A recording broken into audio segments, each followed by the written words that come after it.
सन 1980, Jim Corbett park. हमें एक गाड़ी जिम कॉर्बेट पार्क के अंदर जाती दिखाई देती है, जिसमें 2 फॉरेस्ट ऑफिसर बैठे हैं, एक रविकांत और दूसरी माया। जंगल में शेर के दहाड़ने की आवाज आती है। माया डरते हुए, सर कहीं हम गलती तो नहीं कर रहे? रात इतनी गहरी है, शेर के भी दहाड़ने की आवाज आ रही है। शेर गुस्से में लग रहा है। मिस माया, अगर ऐसे ही डरती रहोगी तो यहाँ काम कैसे करोगी? और रही रात की बात, यहाँ हर काम रात में ही करना पड़ता है, क्योंकि जानवर दिन में छुप जाते हैं, समझी? रवि और माया दोनों अब गाड़ी से उतरकर जंगल के अंदर जाते हैं।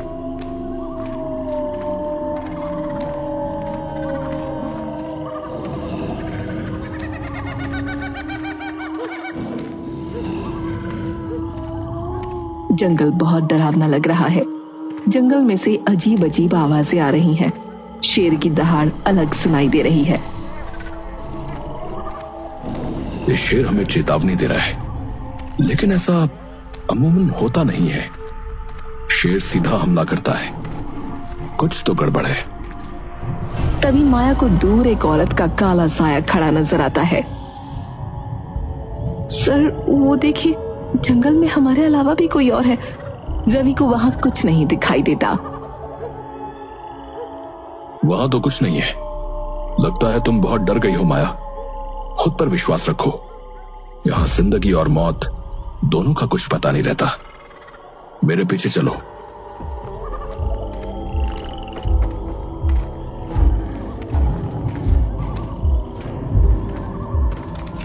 ये एक पागल शेर है। इसका जंगल में रहना खतरे से खाली नहीं है। अगर इसने हम पर हमला किया तो इसे मरना होगा। तभी माया देखती है 2 चमकती हुई आंखें कुछ दूरी पर खड़ी हैं। शेर उसे घूर रहा है, लेकिन उसका शरीर नहीं दिख रहा। सर ये रहा वो शेर। तुम डरो मत माया। लेकिन तभी एक औरत की चीख सुनाई देती है।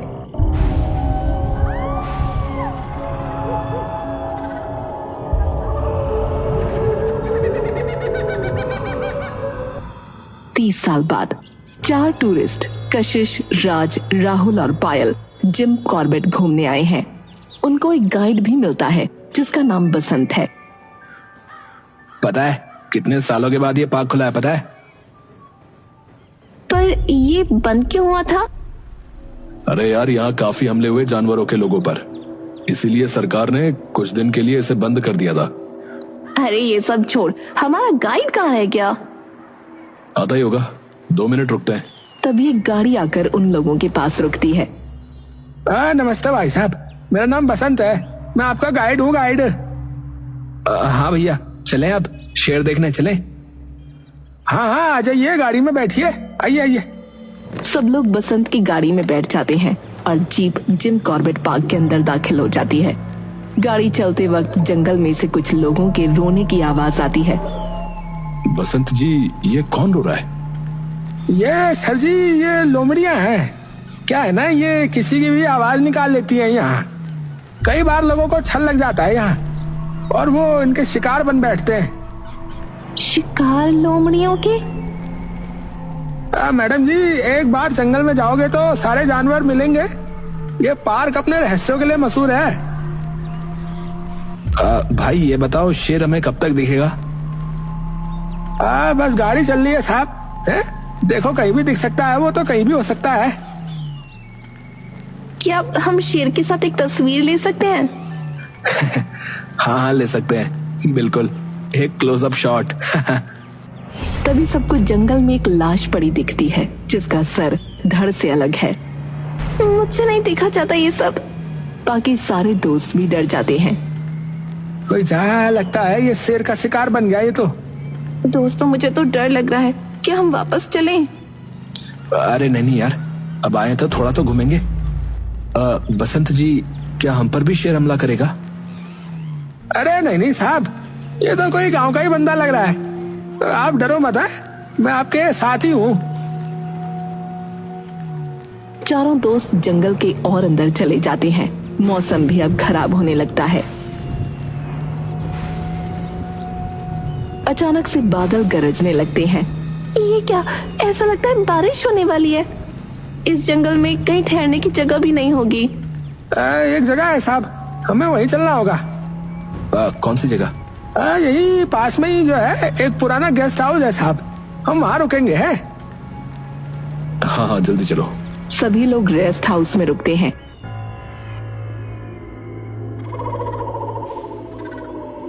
और शाम हो जाती है। बारिश अब बहुत तेज हो चुकी है। बारिश बहुत तेज हो रही है, आज रात यहीं रुकना पड़ेगा। हम सब कल सुबह यहाँ से निकलेंगे, ठीक है? कल सुबह? क्या मतलब? हम रात इस खतरनाक जंगल में गुजारेंगे? फिर पागल हो गए हो क्या?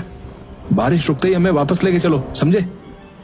अरे ताजू, यहाँ रुकने से ज्यादा खतरनाक रात का सफर है। हाँ, मैं नहीं चला सकता गाड़ी वाड़ी। हाँ, आज रात तो यहीं रुकेंगे, मैं बता रहा हूँ। देखो ज्यादा मत बोलो, समझे? हमें बेवकूफ मत बनाओ। अरे राहुल, छोड़ना उसे, छोड़, गुस्सा ठंडा कर। रुक जाते हैं यार आज रात, कल निकल जाएंगे ना। सभी रात में सोने चले जाते हैं।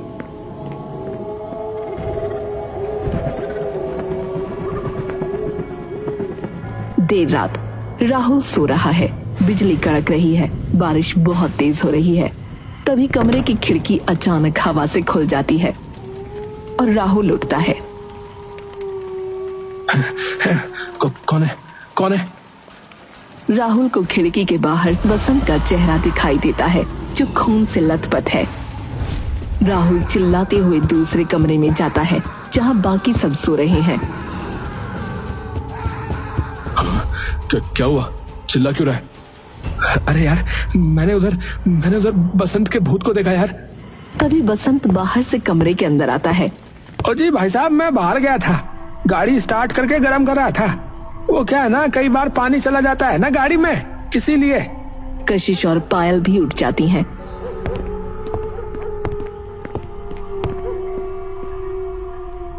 राज, इसका भरोसा मत कर, ये कोई इंसान नहीं है। मैं कह रहा हूं ये भूत है।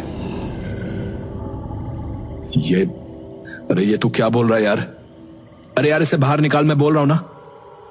अरे ओ भाई साहब, ओ भूत किसे बोल रहे हो? हैं, किसे बोल रहे हो भूत?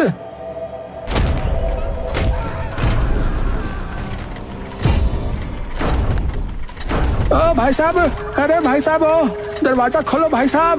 अरे वो मुझे मार देगी, भाई साहब। नहीं,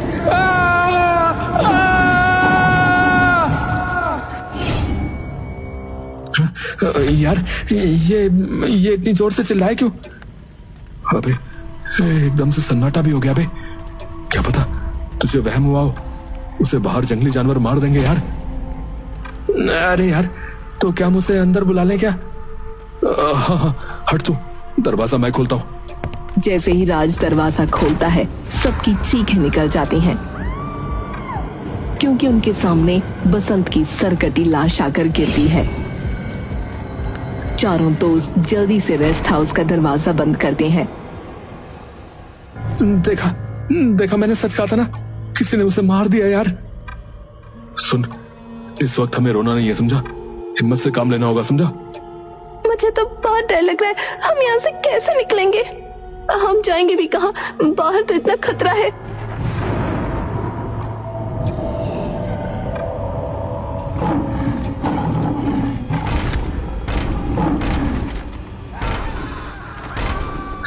अब क्या करें? वो दरवाजे पर है, वो शेर हमें मार देगा यार। सुन, हमें यहाँ से जाना होगा, वहां पीछे एक खिड़की है, चलो भागो।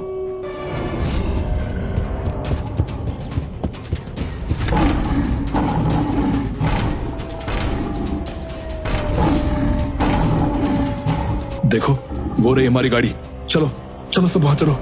सारे दोस्त गाड़ी की तरफ भागते हैं, लेकिन तभी कशिश का फोन पीछे गिर जाता है। मेरा फोन कहीं गिर गया। सारे दोस्त आगे निकल जाते हैं, कशिश पीछे रह जाती है। तभी कशिश के फोन पर एक कॉल आती है, जिससे कशिश को अपना फोन दिखाई देता है। ये रहा, मिल गया।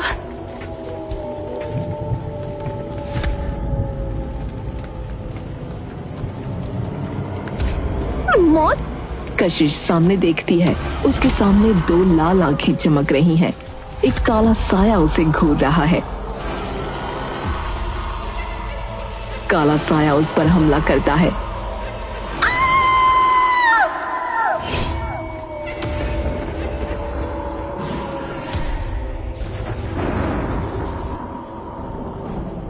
पायल को कशिश की आवाज सुनाई देती है। पायल रोते हुए, राहुल, राज, वहाँ कशिश है। पायल, पायल वहां मत जा, शायद कशिश उस शेर का शिकार बन गई। आके गाड़ी में बैठ यार। पायल रोते हुए गाड़ी में बैठती है। तीनों दोस्त गाड़ी में बैठकर वहां से निकल जाते हैं। थोड़ी देर बाद बारिश अब बंद हो चुकी है और तीनों दोस्त अपनी गाड़ी धीरे धीरे आगे बढ़ाए जा रहे हैं। यार हमें इस जंगल से बाहर निकलने का रास्ता कैसे मिलेगा यार? वही मैं सोच रहा हूँ यार, गाड़ी में फ्यूल भी ज्यादा नहीं है। हमारी एक दोस्त भी हमने खो दी। यार मैं उम्मीद करता हूँ कि कशिश ठीक हो यार। मैं भी।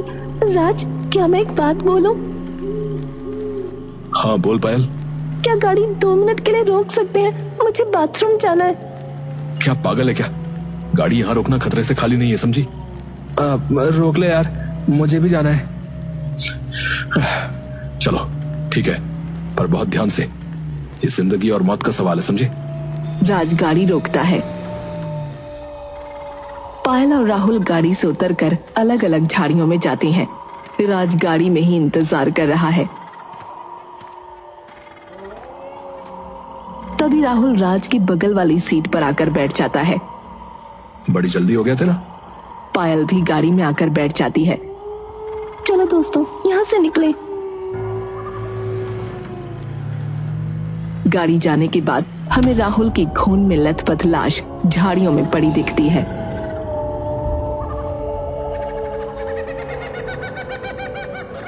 राहुल अब गाड़ी में चुपचाप बैठा है, जो राज को थोड़ा अजीब लग रहा है। क्या हुआ राहुल, तू बड़ा चुपचाप बैठा रहे? राज, तू ये कैसी बातें कर रहा है? हमारी एक दोस्त गायब है, पता नहीं वो जिंदा भी है कि नहीं। क्या बताएं, तुझे कैसा लग रहा है हमें? कशिश मेरी भी दोस्त थी, लेकिन तू बता अब क्या कर सकते हैं? सही रहेगा हम बात ना ही करें, इस जंगल से बाहर जाए पहले। सामने चौराहा आ जाता है। राज गाड़ी रोकता है। ओह शिट, ओह नो, सामने 4 रास्ते हैं। अब मैं नहीं जानता कि कौन सा सही है। गलत लिया तो पता नहीं क्या होगा यार। शायद हमें लेफ्ट लेना चाहिए। तभी राहुल धीमी आवाज में बोलता है, यहां से सीधा लो, मुझे रास्ता याद है। हैं? तुझे रास्ता कैसे याद है रे? तू पहले यहां आया क्या? हम यहीं से तो आए थे राज, क्या पता उसे कुछ याद हो। राज गाड़ी सीधे रास्ते पर ले लेता है।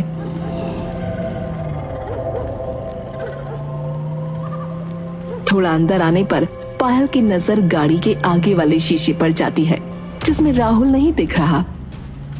पायल समझ जाती है कि ये राहुल नहीं है। राज, गाड़ी वापस ले, हम गलत जा रहे हैं। क्या?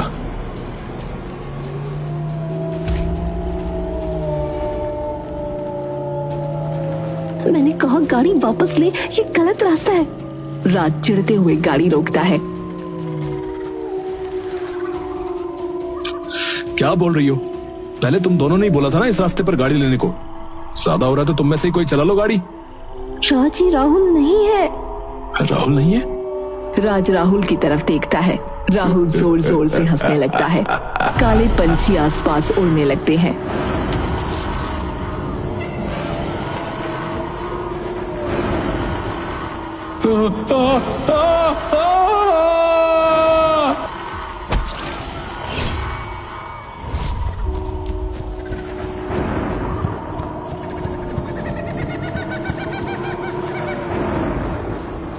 पायल को रास्ते में पेड़ पर राज का कटा हुआ सर लटका दिखाई देता है, जिससे खून बह रहा है।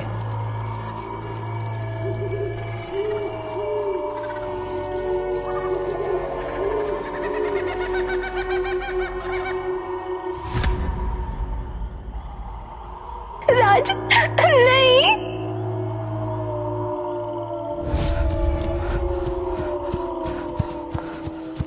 पायल भागते हुए उसी चौराहे पर आ जाती है। पायल को एक औरत दिखती है। सुनिए बहन जी, मुझे बचा लीजिए, वो मुझे मार देगी। डरो मत, कोई नहीं मारेगा तुम्हें। मेरा नाम माया है, मेरा घर यहीं थोड़ी दूर पर है, तुम चलो मेरे साथ। उसने मेरे दोस्तों को मार दिया। वो कौन है? वो सिंधिया का भूत है। जो उसके रास्ते पर जाता है वो उसका शिकार बन जाता है। बाद में मरने वाले की लाश को शेर खाकर अपना पेट भरते हैं। यानी कि अब मेरे दोस्त कभी वापस नहीं आएंगे। तू जिंदा है ना, ये शुक्र मना। सिंधिया की कहानी बहुत लंबी है, सुनेगी तो हैरान रह जाएगी। माया और पायल चलते हुए सिंधिया की कहानी के बारे में बात करते हैं।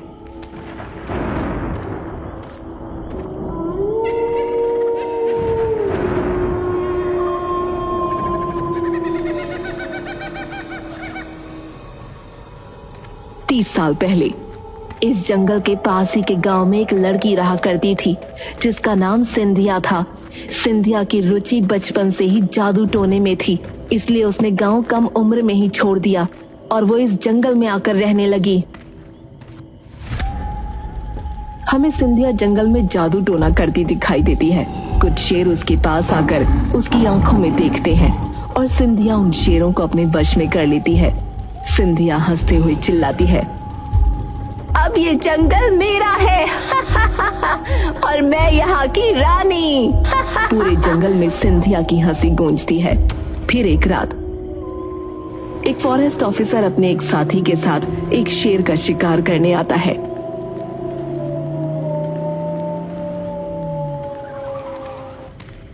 डरना नहीं, डरोगी तो जंगल के शेर खा जाएंगे तुम्हें।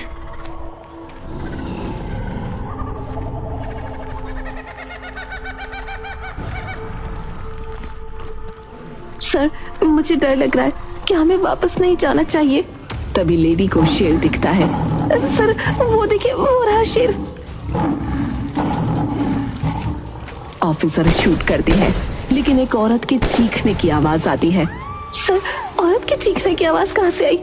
आगे चलकर देखना पड़ेगा कि ये अजीब सी आवाज किसकी थी। लेडी और ऑफिसर आगे बढ़ते हैं और देखते हैं कि औरत को गोली लगी है और वो जमीन पर पड़ी है। मैं मरूंगी नहीं, बल्कि इस जंगल में शेर बनकर घूमूंगी। इस जंगल पर मेरा ही राज होगा, सिंधिया का राज।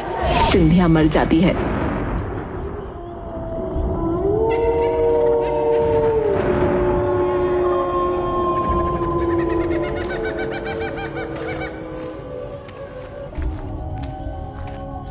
तभी जंगल का आखिरी कोना आ जाता है।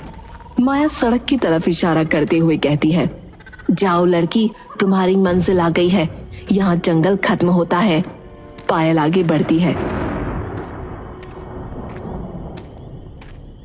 फिर कुछ सोचते हुए पीछे मुड़ती है, लेकिन वहां से माया गायब हो चुकी है। तभी पायल को एक टेम्पो आता दिखता है जिसमें पायल बैठी है। अरे समझा मैं तुम्हारी कहानी, बहुत फेमस है ये। क्या फेमस है? अरे ये सोचो तुम बच गई, वरना सिंधिया के इन आदमखोर शेरों से कोई नहीं बच पाता। हाँ, सही वक्त पे तुम्हें माया मिल गई। कौन थी वो माया जो एक पल में गायब हो गई? माया एक औरत की आत्मा है जो इस जंगल में लोगों को बचाती है सिंधिया के भूत से। हाँ, अगर वो तुम्हें नहीं मिलती तो तुम भी मारी जाती भाई। क्या कहा? वो एक आत्मा थी, पर वो तो मेरे साथ यहाँ तक आई। अगर वो आत्मा थी तो उसकी मौत कैसे हुई? ड्राइवर हंसते हुए कहानी बताता है। रविकांत और माया सिंधिया की लाश को ठिकाने लगाने की योजना बनाते हैं। इसकी लाश को जला देते हैं, नहीं तो हमारी नौकरी तो जाएगी और हो सकता है हमें इसके कत्ल की सजा भी मिले। पर मैंने थोड़ी मारा इसे, गोली तो आपने चलाई है, आपको होगी सजा। सजा तो तब होगी जब कोई गवाह होगा। रविकांत की आंखें लाल हो जाती हैं। क्या मतलब? माया के सर में एक गोली लगती है और वो वहीं मर जाती है। गोली रविकांत ने चलाई है।